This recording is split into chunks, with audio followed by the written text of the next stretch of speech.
Okay, everyone, Thursday morning. Hope you are well today. Got a few things to cover today. Just want to start, though, with the fan media conference that was held with new Celtic signing Ross Doohan on, I think, Tuesday. Did cover Doohan yesterday, so just want to play this because it's stuff you probably won't have heard. Big thanks to GigPod, as always, for sending this over. Also not exactly sure who was asking the questions because I wasn't there, so not been able to properly credit, but I do know that Celts Media were one of those in attendance.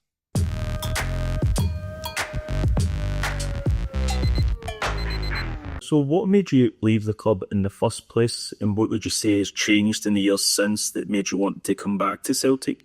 The time I left the club before, I felt it was the right move to go out and get more game time and gain experience, and since then, it was a few years ago now, I feel like I've matured a lot as a player and a person and gained a lot more experience, so no, I'm just absolutely buzzing to be back now. How do you see your role in the coming years alongside Kasper Schmeichel and Vijalne Sinisalo, and what talks had you had with Brendan Rodgers about that? Obviously, coming into a great goalkeeping group, working under Woodsy and working with Casper and Vil, I'm buzzing to go, but I've come in here and I want to work as hard as I can and put my face and knock on the door, because I just want to train hard and try my best, because I don't want to just sit and train. I want to hopefully get some game time and really push on. How much do you feel that you learned at Aberdeen in the years that you were there? Yeah, I felt I learned a lot.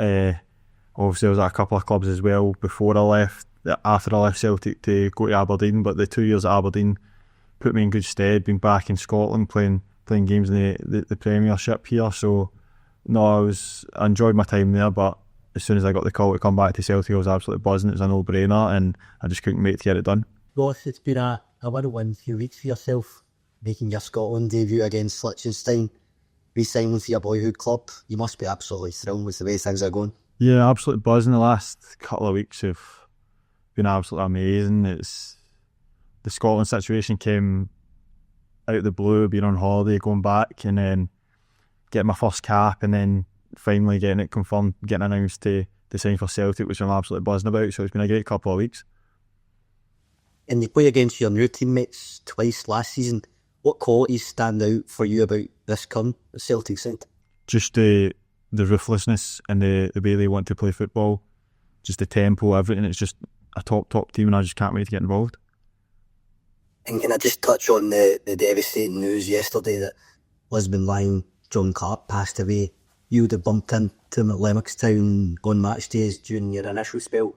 Do you have any memories of John?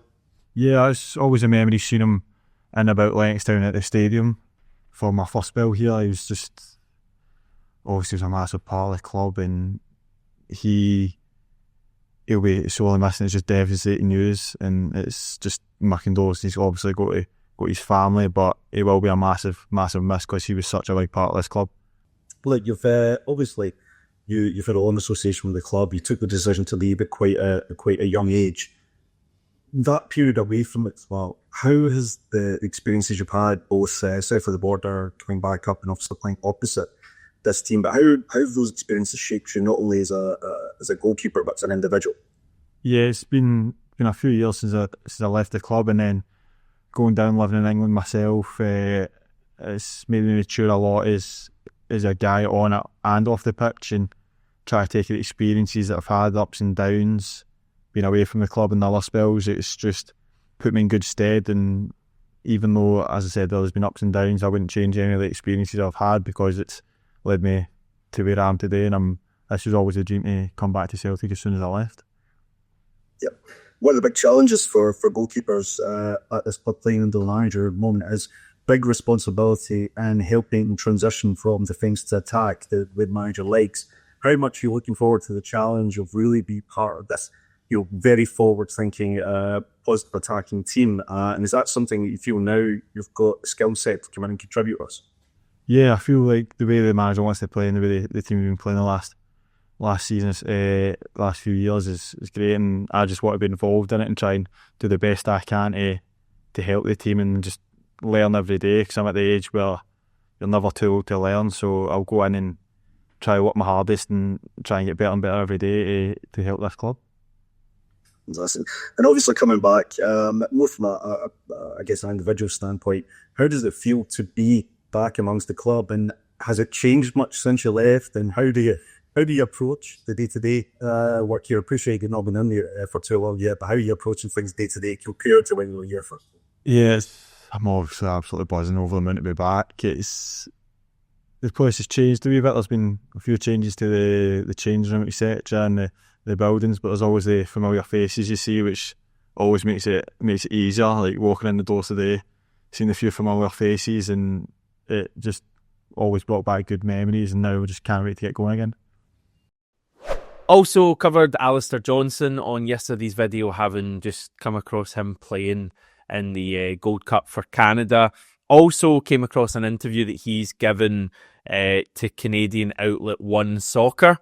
Yeah, just a wee bit on his kind of current situation, because I think there'd been a little bit of chat about injuries, and remember Brendan Rodgers gave him a little bit of time off at the end of the season, and then he missed Canada's first match of the Gold Cup, and people were maybe kind of questioning why that was the case. Well, as you'll probably know, he has got married in the summer, and he's explained that he was allowed some time off by Canada boss Jesse Marsh, despite Canada preparing for the Gold Cup. So Johnston was allowed to miss their first match against Luis Palmas Honduras, and is now back. So he's actually had around about a month off between the Scottish Cup final and the start of this Gold Cup campaign. In fact, I was actually thinking about how hectic a period it has been for Johnston over the past 3 years, basically the time he's been at Celtic. So he's effectively become like a year-round footballer. He's got the Gold Cup this summer. He had Copa America last summer with Canada. I think the World Cup was obviously the Winter World Cup at the tail end of 2022. And he's got another World Cup coming up next year. And I think he even mentioned in this interview he's got the Gold Cup the year after, which will be 2027. So it's like crazy the amount of like football he's playing, even in the summer when he's meant to get time off. So at least he's had a month off. And I was actually just taking a wee look at his the matches he's played on via Transfer Market, and yeah, I mean, I kind of had it in my head maybe that Alistair Johnston has missed a lot of matches. I don't know why. I just thought he'd been injured for a fair bit. Maybe it's because you notice him so much when he's not there, but he has played a lot of football. So, Champions League season just there. He plays every single match that we played, virtually every minute as well. Okay, I think he comes off at half-time in the Zagreb game. Missed a few friendlies with Canada, but that's fine. Look at how much of an ever-present he was in the league. Playing the vast majority of games, only missed a couple there in the kind of Christmas period. Was obviously given a little bit of time off for a couple of games at the end of the season. I think he was carrying a wee knock ahead of the cup final. But yeah, and rested for a couple of early cup games in the various competitions. But no, he plays the majority of his games for Celtic, for Canada. And it's been the same in recent years as well. I was looking back at like his kind of the amount of games he's played in recent years. And it's like a crazy amount. I think it's like over 110 in the past couple of years, which is a lot. And he's only really had one sort of break, and it was at the end of his first season at the club. So he comes in the January, and the end of that season, I think he got a bad ankle injury in a cup semi-win over Rangers and missed a bit of time. I think he came back for the cup final and completing the treble against Inverness, and then missed a bit of the new season under Brendan Rodgers. So he's played a lot of football. But yeah, really interesting stuff from Alistair Johnston, as always, in this interview. 19 minutes, and I think it was genuinely about 4 or 5 questions. So he spoke and he spoke and he spoke and he spoke. Really interesting stuff from him on the pressures of living in Glasgow, and explaining that when he first came to the club, for the first 6 months or so, I think he said, he was kind of taking everything in and really embracing being a Celtic player in Glasgow and being recognised. And he basically tells a story and says that after that, he felt that was starting to take its toll on him. his performances weren't as good, and you might remember that period kind of coincided with the team's performances not being as good, and he said he felt a bit overwhelmed by living in Glasgow and constantly having the attention of being a Celtic player, and I guess kind of having to show face as well. So he spoke to a sports psychologist and also made the decision to move from a flat in the West End of Glasgow so that he could get a house and have a bit more privacy. Which, again, as fans, is something you don't really consider, because you just think, I was about to give a big dog shout there. I was going to say, when I get recognised here and there in Glasgow, I find it all right. But, I mean, I get recognised maybe a couple of times a week. Nah. Alistair Johnston's obviously, much more recognisable than a daft guy like me. And he's, it must become quite draining at times for him. And, yeah, I mean, it's good that he's made that change, but it's interesting to hear that from him. Another thing that I noted was him speaking about not getting too high or low as a Celtic player. I think he said it's never as bad as it seems, and it's never as good as it seems.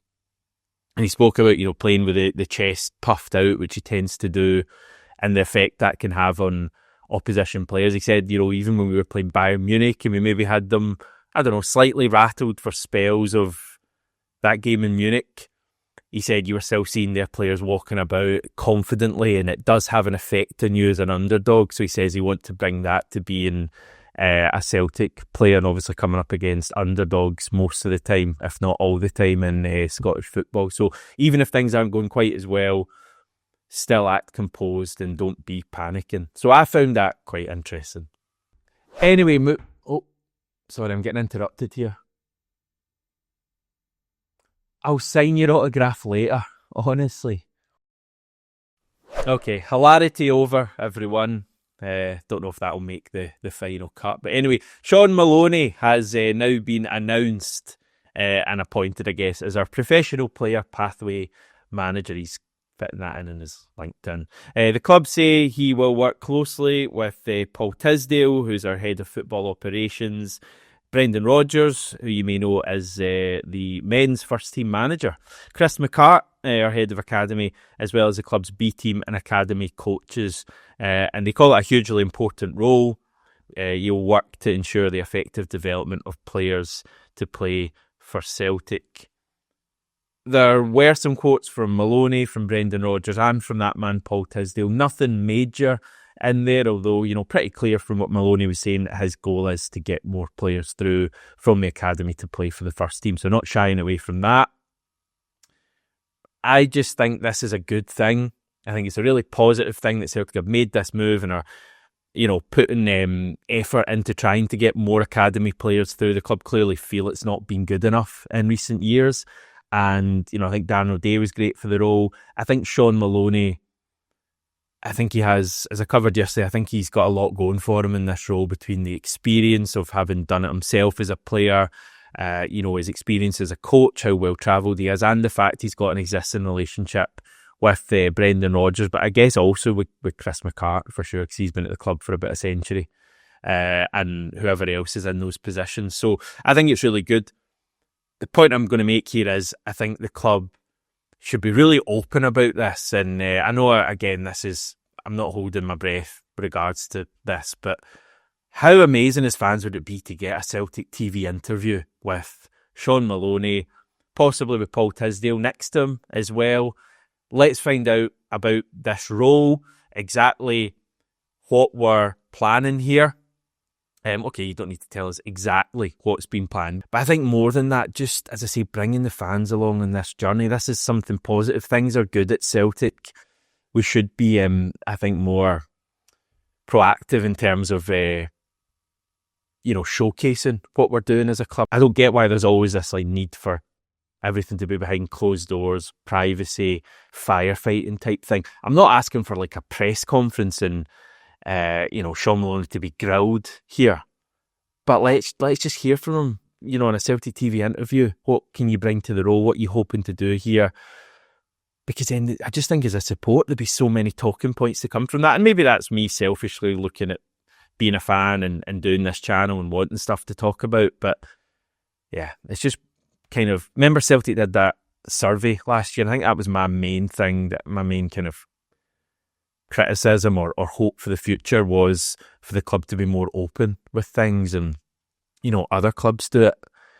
But I just feel like the big figures at Celtic, who have been really successful at Celtic, we're living through an amazing period. It's not as if people are down the Celtic way with pitchforks at the moment and we're wanting to hear from them. This is positive stuff we want to hear from, but I just feel like you just never hear from, Paul Tizzey's been in the role like a year now, and I think from what it sounds like, pretty outspoken guy, pretty, as I say, confident guy.